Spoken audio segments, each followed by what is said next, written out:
If you sell physical products, keeping an accurate inventory count is critical. But real life happens. Items get broken in the warehouse, some stock goes missing, or you do a physical count and realize your screen doesn't match your shelves. When that happens, you don't create a fake invoice or bill. Instead, you use an inventory quantity adjustment to correct your stock levels and keep your financial balance sheet completely accurate. Let's look at how to do it. To get started, head up to your Master Create button in the top left corner. Look all the way over to the right side under the Other column and click on Inventory Quantity Adjustment. This opens up a dedicated inventory matching screen.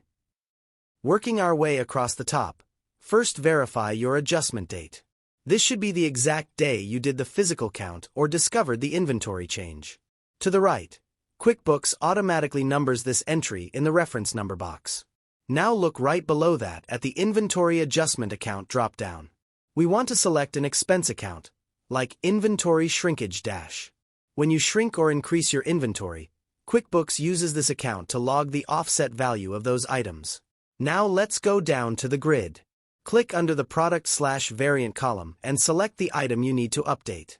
The moment you pick it, QuickBooks will automatically pull in your current stock level under the Quantity on Hand column.